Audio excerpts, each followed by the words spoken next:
அம்மா சீருடையாள் பஞ்சவன் மாதேவியை அழைத்தாள். பஞ்சவன் மாதேவி என்ன என்பது போல் திரும்பி பார்த்தாள். பல நாயன்மார்கள் பிரபல்யமாக இருக்க சுந்தரர் மட்டும் ஏன் உங்களுக்கு அவ்வளவு முக்கியமாக போயிற்று? சீருடையாள் கேள்வி கேட்டாள். பஞ்சவன் மாதேவிக்கு இந்த கேள்வி பிடித்திருந்தது. கெட்டிக்காரர்கள் தான் சரியான கேள்வி கேட்பார்கள், சரியான கேள்வி கேட்பவர்கள் தான் சரியாக தங்களை புரிந்து கொண்டவர்களாக இருப்பார்கள். கேள்வி கேட்க தெரியாதவர்களுக்கு பதிலையும் புரிந்து கொள்ள தெரியாது. பதிலை புரிந்து கொள்ள தெரியாது போனால் கேள்வி எழவே எழாது. எனவே கேள்வி கேட்கிறவர்களை பஞ்சவன் மாதேவி அதிகம் விரும்பினார். நல்ல கேள்வி கேட்டாய் சீருடையாள், சொல்கிறேன் கேள். சுந்தரர் ஒரு கெட்டிக்கார அந்தனர். வாழ்க்கையை நன்கு அனுபவிக்க வேண்டும் என்ற எண்ணமுடையவர். பலர் போற்ற படிக்க வேண்டும், நல்ல உத்தியோகத்தில் அமர வேண்டும், நிறைய பொற்காசுகள் சம்பாதிக்க வேண்டும், அழகனாக விளங்க வேண்டும். அடடா எவ்வளவு அழகு என்று பெண்கள் போற்ற வேண்டும். அப்படி போற்றிய பெண்களை இவர் ஓரக்கண்ணால் கவனித்து சந்தோஷப்பட வேண்டும். சபைக்கு நடுவே, அது வயதானவர்களின் சபையாக இருந்தாலும் இளையவர்கள் நிறைந்த சபையாக இருந்தாலும் தானே முன்னின்று பேச வேண்டும். தன் குரலே அங்கு எடுபடல் வேண்டும் என்ற சாதாரண உத்வேகங்கள் கொண்டவர். சுந்தரமூர்த்திக்கு அழகு இருந்தது, அறிவு இருந்தது, முன்னேறுகின்ற ஆசை இருந்தது. ஆனால் அதில் இறை நினைப்பு கலக்கவில்லை. நாலா பக்கங்களும் நாலா விஷயங்களிலும் மனம் பரவியிற்றே தவிர எந்த விஷயங்களையும் இறை நோக்கி எடுத்து போகின்ற சிந்தனை ஏற்படவில்லை.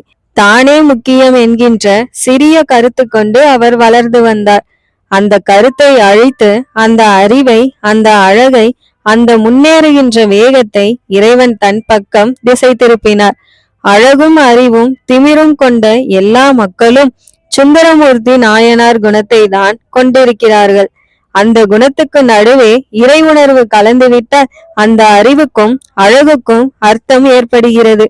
இல்லையெனில் அவை நாசம் விளைவிப்பவையாக மாறி மற்றவர்களுக்கும் சேதம் விளைவித்து தாங்களும் மோசமாக அழிந்து போகிறார்கள். நான் இல்லாத இடத்தில் உன் அறிவும் அழகும் திமிரும் எதற்கும் பயன்படாது என்பதை இறைவன் சுந்தரமூர்த்தி நாயனார் சரித்திரத்தின் மூலம் நமக்கு சொல்கிறார். உதாரணமாய், சித்திரவல்லி எவ்வளவு உயரம், எத்தனை அமைப்பான உடம்பு! இவள் துள்ளி துள்ளி ஆட எத்தனை ஆண்கள் வேய் மூடாமல் பார்த்து கொண்டிருப்பார்கள். இத்தனை ஆண்கள் பார்க்கும்படியான ஆட்டம் தெரிந்த அந்த பெண்மணி ஆடுகிற போது வெறுமே காம இச்சை தூண்டுகின்ற பாடல்களுக்கு மட்டும் ஆடுவதால் என்ன புண்ணியம்? இந்த ஆட்டத்தை இவள் எத்தனை நாள் ஆடுவாள்? 5 வருடம் அல்லது 10 வருடம்? பிறகு இவளை ஏறிட்டு பார்ப்பார் எவரும் இல்லை. இதே ஆட்டத்தை இறைவன் பக்கம் திசை திருப்பி இறைவன் பெயரை சொல்லி இறைவன் மகிமையை சொல்லி ஆடினால் இவளை சகலரும் ஞாபகம் வைத்து கொண்டிருப்பார்கள். 20 வருடம் கழித்து பார்த்தாலும் கைகூப்பி வணங்குவார்கள். நீங்கள் அன்று இறைவன் பெயர் சொல்லி பாடி ஆடினீர்களே, அன்று நான் மனம் மாறினேன், அதற்காக உங்களுக்கு நன்றி என்று நன்றி சொல்வார்கள். ஆக உன் கலையும் உன் அழகும் உன் அறிவும் உன் திமிரும் நல்ல விஷயங்களுக்கு பயன்படுவதுதான் முக்கியமே ஒழிய வெறும் ஆட்டத்திற்கு அல்ல, வெறும் மனித இச்சைகளை தீர்ப்பதற்காக அல்ல. மனிதர்கள் இங்கு உண்மையாக எதை கற்றுக்கொள்ள வேண்டுமோ அதை நீ கற்றுக்கொண்டு மற்றவருக்கும் கற்றுக் கொடுப்பதே உன்னுடைய அழகுக்கும் அறிவிற்கும் நீ செய்கிற மரியாதை. பஞ்சவன் மாதேவி உரத்து பேச 2 பெண்களும் திகைத்து போனார்கள். வாழ்க்கை முழுவதும் சுந்தரமூர்த்தி நாயனார் சாதாரண மனிதராகவே இருந்தார். தனக்கு என்ன வேண்டுமோ அதையெல்லாம் தயங்காமல் இறைவனிடம் கேட்டார். எதற்கு கேட்டார் எனில், இறைவனை புகழ்ந்து பாடுவதற்கு எது உபயோகமோ, எது தனக்கு தேவையோ அதை கேட்டார். திருமண நேரத்தில் அவரை பிரிந்து வெளியே கூட்டி வந்த இறைவன் திருவாரூரில் பறவையார் என்கிற தேவரடியாரோடு சேர்த்து வைத்தான். பறவையார் தேவரடியார்தான். ஆனால் அரசரையோ செல்வந்தரான வியாபாரியையோ அவள் விரும்பவில்லை. இறைமயமான ஒரு ஆணுக்காக அவள் காத்திருந்தாள். அப்படி காத்திருந்த பறவையாருக்கு சுந்தரமூர்த்தி நாயனார் கிடைத்தார். தானே வழிய போய் அவளை நேசிப்பதாக சொன்னார் சுந்தரர். பறவையாருக்கு அவரை உடனே பிடித்து விட்டது. அறிவும் ஞானமும் இறைத்தன்மையும் கொண்ட ஒரு மனிதரை சந்தித்து விட்டோம் என்ற மகிழ்ச்சியில் உடனே அவர் பாதங்களில் விழுந்து தன்னை அவரிடம் அர்ப்பணித்து கொண்டாள். அவருடன் சேர்ந்து வாழ்ந்து அவருடைய இறை தொண்டு மேம்பட மிகவும் உதவினாள். அவர்கள் இருவருடைய வாழ்க்கையும் இறை வாழ்க்கையாக போயிற்று. அம்மா, சித்திரவல்லி வாஞ்சையுடன் கூப்பிட்டாள். பஞ்சவன் மாதேவி அந்த விழிப்புக்கு நிகழ்ந்து போய் திரும்பி பார்த்தார். நீங்கள் சுந்தரமூர்த்தி நாயனாரையும் பறவையாரையும் பற்றி பேசுகிறீர்களா, அல்லது உங்களையும் ராஜராஜ சோழரையும் நினைத்து பேசுகிறீர்களா? பஞ்சவன் மாதேவி இந்த கேள்விக்கு திகைத்து போனாள். கை நீட்டி சித்திரவல்லியின் கழுத்தை இழுத்து வளைத்து அணைத்து கொண்டார். நீ சொல்வது சரி. சுந்தரமூர்த்தி நாயனாரும் பறவையாரும் போலத்தான் நானும் ராஜராஜ சோழரும் இருக்கிறோம். ராஜராஜ சோழர் வெறும் அரசர் அல்ல, இறைப்பணி செய்யவே அவர் இங்கு வந்திருக்கிறார். இந்த தேசத்தின் மேன்மையை உயர்த்துவதற்காக வந்திருக்கிறார். நமது நாகரிகத்தை எல்லா திசைகளிலும் பரப்புவதற்காக வந்திருக்கிறார். மக்களின் நலனுக்காக வந்திருக்கிறார். அவருக்கு என்னாலான உதவிகளை செய்யத்தான் நான் பிறந்திருப்பதாக நினைக்கிறேன். என் ஆட்டமும் பாட்டமும் அறிவும் அழகும் அதற்காகத்தான் கொடுக்கப்பட்டிருக்கிறது என்பதை புரிந்து வைத்திருக்கிறேன். உங்களுக்கும் எனக்கு கிடைத்தது போல இறைப்பணி செய்கிற புருஷர்கள் கிடைக்கட்டும். அம்மா, தொலைவில் குதிரை சத்தம் கேட்கிறது. சித்திரவல்லி துள்ளி எழுந்து நின்றாள். அந்த சத்தத்தை சீருடையாலும் கவனித்து கேட்டாள். ஆமாம் அம்மா, 2 குதிரைகள் வரும் சத்தங்கள் கேட்கின்றன. 2 குதிரைகளின் சத்தங்களா? எனக்கு கேட்கவே இல்லையே. பஞ்சவன் மாதேவி காதை கூர்மையாக்கி கொண்டு கவனித்தார். தெல்ல தெளிவாக கேட்கிறது அம்மா. பழவர்நேரி பக்கம் இருந்துதான் சத்தம் வருகிறது. பஞ்சவன் மாதேவிக்கு சட்டென்று வருத்தம் பற்றி கொண்டது. சற்று வயதானாலும் புலன்கள் மழுங்க துவங்கிவிடுமோ? 33 அகவைதான் ஆகிறது. ஆனாலும் உடம்பில் லேசாக ஒரு தொய்வு தெரிகிறது. விண்ணென்று திமிரி கிடந்த உடம்பு இப்போது இல்லை. நான் இழுத்து கட்டிய வில் போல ஒரு வேகத்தோடு கூடிய செயல்கள் செய்ய முடியவில்லை. எல்லாவற்றிலும் ஒரு நிதானம், மென்மை வந்து விட்டது. எதுவும் லேசான சந்தேகத்திற்கு பிறகே தெளிவாகிறது. இது புலன்களின் அழிவா அல்லது மனதின் முதிர்ச்சியா? யோசித்தார். எந்த முடிவுக்கும் வராமல் அவர்கள் சொன்னதை மட்டும் வாங்கி கொண்டு ஆவலுடன் எழுந்து நின்றார். குதிரைகள் சத்தம் வருகிறதா என்று கூர்மையுடன் கேட்டார். இல்லை, அவருக்கு குதிரைகளின் சத்தம் கேட்கவே இல்லை. மறுபடியும் ஒரு மெல்லிய சோர்வு பஞ்சவன் மாதேவியை பற்றி கொண்டது. அவர் உப்பருகியை தாண்டி உள்ளுக்குள் நடந்து அறைக்குள் கடந்து மாடிப்படியில் கீழிறங்கி முற்றம் சுற்றிய அகலமான நடைகளில் நடந்து வாசலுக்கு வந்து நின்றார். குளிர் அதிகமானது போல் ஒரு எண்ணம் வந்தது. இன்னும் சற்று இறுக்கி போர்த்தி கொள்ள வேண்டும் என்று தோன்றியது. மெல்ல மெல்ல உன்னுடைய புலன்கள் அழிந்து வருகின்றன என்று உனக்கு புரிகிறதா? உன்னுடைய சௌந்தரியம் குறைந்து கொண்டே வருகிறது என்றும் இதற்கு அர்த்தம். எப்பொழுது உனக்கு காது கேட்கவில்லையோ இன்னும் சற்று நாளில் உனக்கு கண் பார்வையும் மங்க தொடங்கிவிடும் அல்லவா? கண்கள் தெரியாத போது நடையும் தளரும் அல்லவா? நடை தளர்ந்தால் மூச்சு வேகம் மாறும் அல்லவா? மூச்சு வேகம் மாறினால் ஈலையும் இளைப்பும் ஏற்படும் அல்லவா? ஈலையும் இளைப்பும் ஏற்பட்டால் உடம்பில் பித்தம் ஏற்படும் அல்லவா? உடம்பில் பித்தம் ஏற்பட்டால் சட்டென்று நரை பெறுவோம் அல்லவா? பிறகு உடம்பில் சுருக்கங்கள் ஏற்படும் அல்லவா? உணவு செரிமானமும் இரத்த ஓட்டமும் குறைந்து போகும் அல்லவா? இப்படி வயதான பிறகு என்ன சாதிக்கப் போகிறாய்? நீ பெண்ணாய் பிறந்ததற்கு என்ன அர்த்தம் சொல்ல போகிறாய்? மனம் அவரை கேள்வி கேட்க துவங்கியது. அவர் எந்த பதிலும் இல்லாமல் இருட்டை நோக்கி வெறுத்து பார்த்தார். அந்த பஞ்சவன் மாதேவியை ஊர் முழுவதும் கொண்டாடுவதே எனக்கு புரிகிறது. அவள் தேவரடியார், அழகி, நல்ல பேச்சுக்காரி, அரசனை சரியாக இனங்கண்டு கொண்டு தன் கைக்குள்ளே போட்டுக்கொண்டவள். அவளால் பல பேர் பல உதவிகள் பெற முடியும் என்று நினைத்து அவளை சுற்றி சுற்றி வருகிறார்கள். எல்லாம் புரிகிறது. ஆனால் நீயும் கொண்டாடுகிறாயே, அதுதான் எனக்கு புரியவில்லை என்று செம்பியன் மாதேவியார் ஒருமுறை உலக மகாதேவியிடம் கேட்க, வந்த இரவே அருண்மொழியிடம் சொல்லி இங்குள்ள வேலைக்காரர்களுக்கு வருமானத்தை உயர்த்தி கொடுக்க அவளால் முடிகிறதென்றால் வேறு என்னத்தான் செய்ய முடியாது? என்ன செய்ய வேண்டும்? எப்படி செய்ய வேண்டும், எப்போது செய்ய வேண்டும் என்று தெள்ள தெளிவாக தெரிந்தவளை கொண்டாடுவதில் தவறொன்றும் கிடையாதே என்று உலக மகாதேவி கேலியாக பதில் சொன்னாள். உனக்கு ஒன்றும் புரியவில்லை. ஆனால் நீ முதல் தரமான மண்டுகம் என்பது எனக்கு தெள்ள தெளிவாக தெரிந்துவிட்டது. உனக்கு சோழ வாரிசாக ராஜேந்திரன் பிறந்திருக்கிறான். நாளை பஞ்சவன் மாதேவிக்கு குழந்தை பிறந்தால் அவனும் மன்னரின் வாரிசாக பட்டத்துக்கு போட்டியாக வரமாட்டான் என்பது என்ன நிச்சயம்? மறைமுகமாகவோ நேர்முகமாகவோ மீண்டும் ஒரு வாரிசு சண்டை சோழ தேசத்தில் நடக்காது என்று எவர் சொல்ல முடியும்? ஆதித்த கரிகாலனா, உத்தம சோழனா, யார் சோழ தேசத்தை ஆட்சி செய்வது என்ற கேள்வி ஒரு முறை எழுந்துவிடவில்லையா? உத்தம சோழனா, ராஜராஜனா என்று மறுபடியும் இன்னொரு முறை கேள்வி எழவில்லையா? ஒவ்வொரு தலைமுறையிலும் சோழ தேசம் இந்த கேள்வியை சந்தித்துதான் ஆக வேண்டுமா?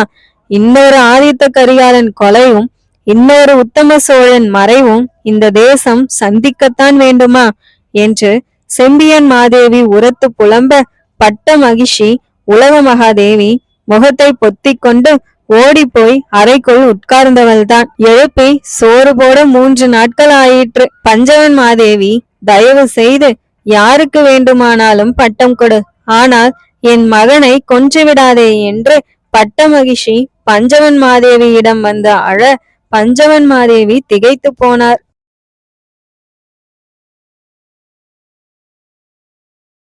உடையார் ஸ்ரீ ராஜராஜ தேவர் கோபமாகி யாரால் இது ஏற்பட்டது என்று பல்கடித்து கிளம்ப பஞ்சவன் மாதேவி அவரை மெல்ல சமணப்படுத்தினார்.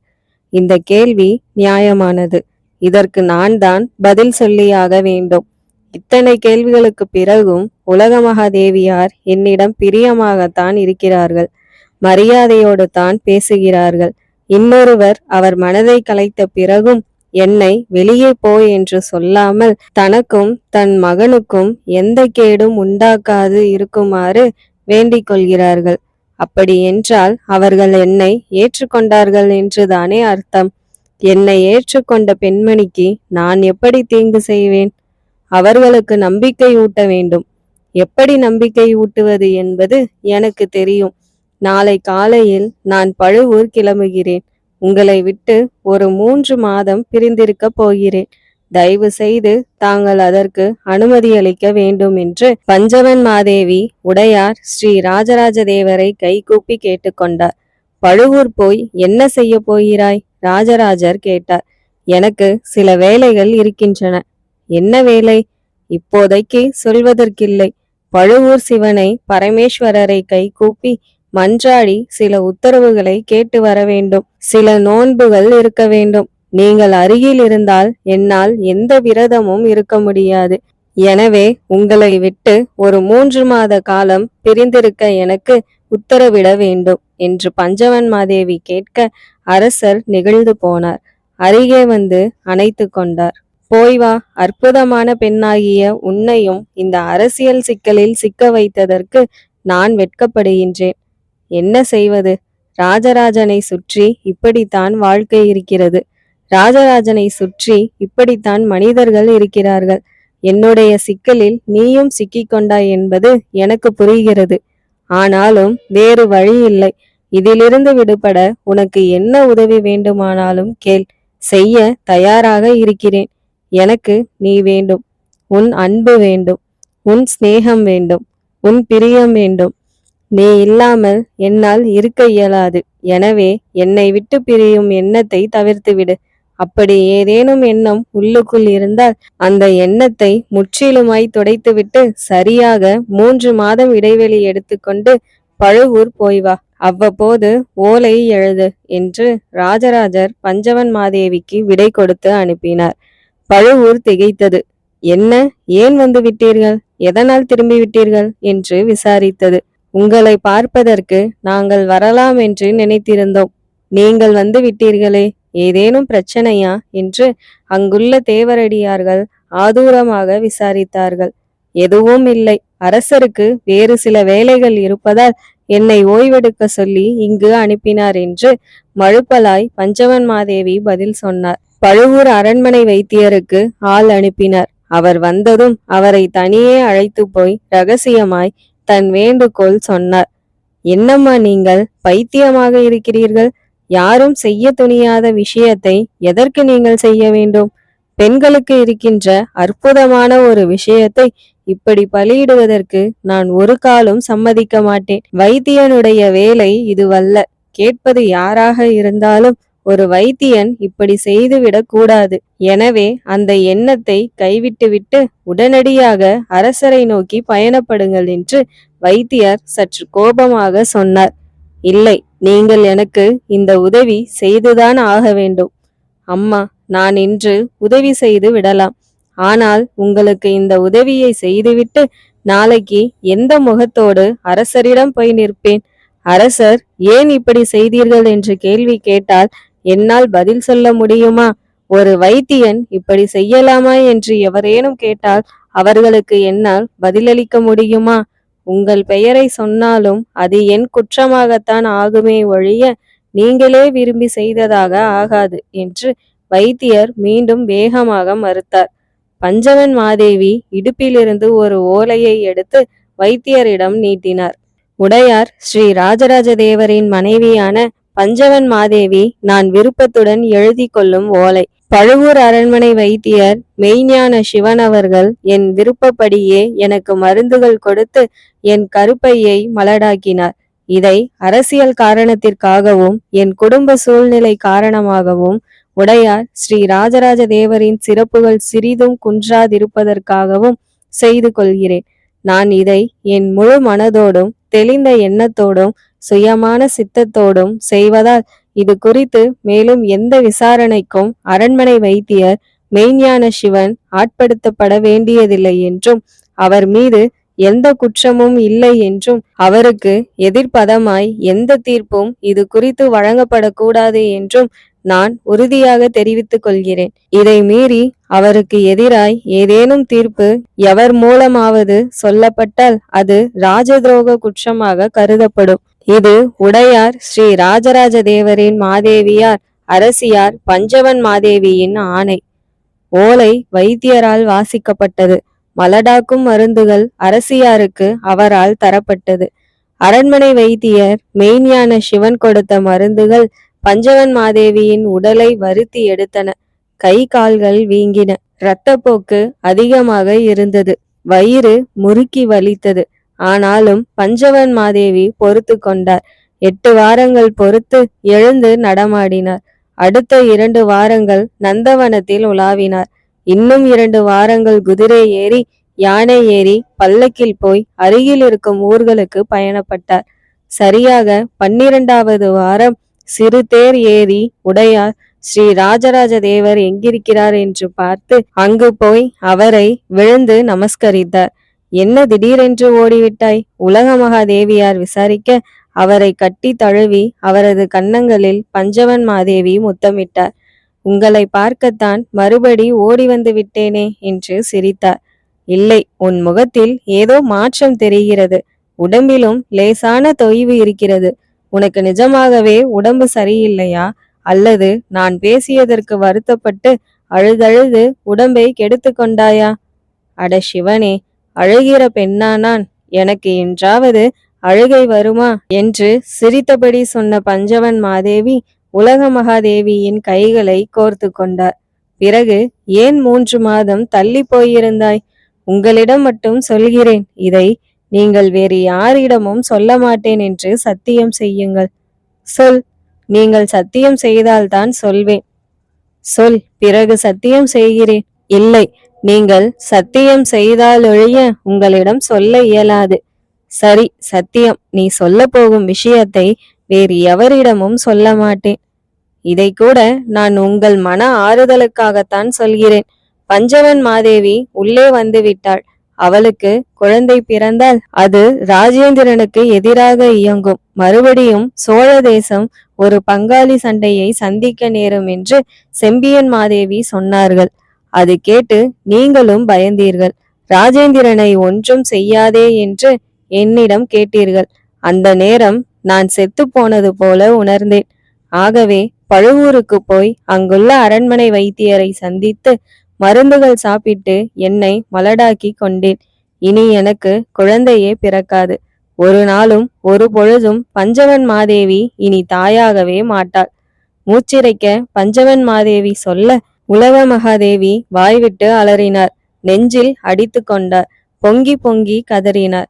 அடி சண்டாளி, அடி மகா பாவி, என்னை இவ்வளவு பெரிய துரோகியாகவா நினைத்திருக்கிறாய்? என்னை இவ்வளவு கேவலமானவளாகவா நினைத்திருக்கிறாய்? நான் ராஜ்ய பிரச்சனைக்கு பயந்தேனே தவிர உன்னை குழந்தை பெற்றுக்கொள்ள வேண்டாம் என்று சொல்வதற்கு நான் யார்? எனக்கு என்ன அதிகாரம் இருக்கிறது? கடவுளே, இப்படியும் ஒருத்தி செய்வாளா? உங்களுக்காக செய்தேன் அக்கா.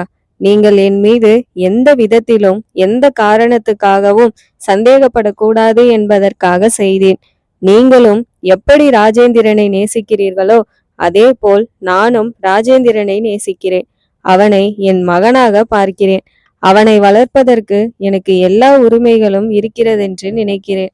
அக்கா, இனி எக்காலத்திலும் எனக்கு குழந்தை பிறக்காது. எனவே தயவு செய்து நீங்கள் எனக்கு ஒரே ஒரு வரம் தர வேண்டும். ராஜேந்திரன் என்னை அம்மா என்று அழைப்பதற்கு நீங்கள் உங்கள் திருவாயால் உத்தரவிட வேண்டும். இதை சொல்கிற போது பஞ்சவன் மாதேவிக்கு கண்களில் மெல்ல நீர் கோர்த்தது. பஞ்சவன் மாதேவி ஒரு கணம் சிலையாய் நிற்க உலகமாதேவி தடார் என்று பஞ்சவன் மாதேவியின் காலில் விழுந்தாள். கால்களை கெட்டியாக இறுக பிடித்து கொண்டாள். கதறி கதறி அழத் துவங்கினாள். பஞ்சவன் மாதேவி அவளுக்கு அருகே உட்கார்ந்து அவளை வாரி நெஞ்சில் அணைத்து கொண்டு சமாதானப்படுத்த அங்கு அந்த இரண்டு பெண்மணிகளும் மனம் கனிந்து கரைந்து ஒன்றானார்கள். ஒரு தேசத்தின் எதிர்காலத்தை தூக்கி நிறுத்துவதற்கு சபதம் செய்தார்கள். ஒரு நாகரிகத்தை மேன்மேலும் வளர்ப்பதற்கு உறுதி பூண்டார்கள். ஒற்றுமையாக இருப்போம் என்று சூளுரை செய்தார்கள். உடையார் ஸ்ரீ ராஜராஜ தேவரே தெய்வம், அவர் வழியை பின்பற்றி நாங்கள் நடப்போம் என்று ஆணையிட்டார்கள். சங்கும் சக்கரமும் தாங்கி திருமால் போல் மிளிருகின்ற அந்த அரசருக்கு பக்கத்தில் ஸ்ரீதேவியும் பூதேவியுமாய் நின்று சோழ மக்களை வாழ்வித்தார்கள். அன்று முதல் உலகமாதேவி பஞ்சவன் மாதேவி உணவு உண்டாரா என்று தெரியாமல் உண்ணுவதில்லை. தனக்கு வரும் பரிசு பொருட்களை பஞ்சவன் மாதேவிக்கு பகிர்ந்து கொடுக்காமல் தான் மட்டும் ஏற்றுக்கொள்வதில்லை. என்னை மயக்கினாய், எப்படி என்று எனக்கு தெரியும். என் மனைவியையும் மயக்கினாயே, இந்த சாமர்த்தியத்தை நீ எங்கு பெற்றாய் என்று ராஜராஜர் வியந்து பலமுறை பஞ்சவன் மாதேவியை மனதார பாராட்டியிருக்கிறார். அவர் திருப்புகலூர் கோவிலுக்கு நிபந்தம் கொடுக்கும் போது அரசியார் என்கிற அடைமொழியோடு அவள் பெயரை பொறிக்க சொல்லியிருக்கிறார். பஞ்சவன் மாதேவிக்கு தனித்த மரியாதையும் அவருக்கென்று பாதுகாப்புக்காக ஒரு தனித்த படையும் ஏற்படுத்தி இருக்கிறார். உண்மையில் பஞ்சவன் மாதேவி வெறும் அரசி மட்டுமல்ல, அரசியல் தெரிந்த அனுபவசாலி. அரசருக்கு யாரெல்லாம் எதிரிகளோ அவர்களெல்லாம் பஞ்சவன் மாதேவிக்கும் எதிரிகளாகவே இருந்தார்கள். எனவே பஞ்சவன் மாதேவியை அரசர் கண்ணென காத்து வந்தார். அவரை கலந்தாலோசிக்காமல் எந்த விஷயமும் அவர் செய்வதில்லை. இன்று மட்டும் சொல்லிக் கொள்ளாமல் பழமர்நேரிக்கு அவரை விட்டுவிட்டு ஏன் போனார் என்ற மெல்லிய கேள்வி பஞ்சவன் மாதேவி மனதுக்குள் இருந்தது. கடைசி நேரத்தில் நீயும் வா என்று அழைப்பாரோ என்று அவர் ஏங்கி கிடக்க அரசர் நான் வருகிறேன் என்று சொல்லி புறப்பட்டு விட்டார். இப்போது அவர் வருகை பஞ்சவன் மாதேவிக்கு முக்கியமாக இருந்தது. அவர் வந்ததும் என்ன நடந்தது என்று தெரிந்து கொள்ள ஆவலாக இருந்தார். சித்திரவல்லியும் சீருடையாளையும் கைத்தட்டி அழைத்தார். அவர்கள் அருகே வந்ததும் மன்னரோடு எவரேனும் வந்தால் வந்தவருக்கு தெரியாதபடி அவரை கண்காணிக்கின்ற விஷயத்தை நீங்கள் மேற்கொள்ள வேண்டும். அவருக்கு பணிவிடை செய்வது போல் சாதாரண சேடி பெண்களைப் போல இருந்து அவர் என்ன செய்கிறார், யாரிடம் பேசுகிறார் என்று தெரிந்து என்னிடம் சொல்ல வேண்டும் என்று உத்தரவிட்டார். அவர் சொல்லி முடித்ததும் தோட்ட கதவுகள் திறந்து கொண்டன. மன்னர் குதிரையை செலுத்தி கொண்டு முன்னே வந்து கீழே இறங்கி பஞ்சவன் மாதேவியை நோக்கி நடந்து வந்தார். அவரின் பின்னால் இன்னொரு குதிரை நுழைந்தது. அந்த குதிரையில் இருந்து ராஜராஜி கீழிறங்கினாள். அவள் குதித்த வேகத்தை பார்த்து பஞ்சவன் மாதேவி வியந்தார். அட, இந்த பெண்ணா? இவள் பறவையின் தூரத்து உறவினராயிற்றே. ராஜேந்திரன் பறவையோடு நெருக்கமாக இருக்கும்போது இவளையும் அந்த இடத்தில் பார்த்திருக்கிறேன். இவள் எதற்கு தஞ்சைக்கு வந்திருக்கிறாள் என்று மனதுக்குள் கேள்வி கேட்டுக்கொண்டாள். ராஜராஜி உள்ளே நுழைந்தாள். தீப்பந்த வெளிச்சத்தில் பஞ்சவன் மாதேவி நிற்பதை பார்த்தாள். அரசி வணக்கம் என்று மண்டியிட்டு நிலம்பட தொழுது எழுந்து நின்று கைகூப்பினார். உள்ளே நுழைந்த ராஜராஜிக்கு பின்னாலேயே ஒரு அந்தணனும் நுழைவதை அங்கிருந்த எவரும் பார்க்கவே இல்லை.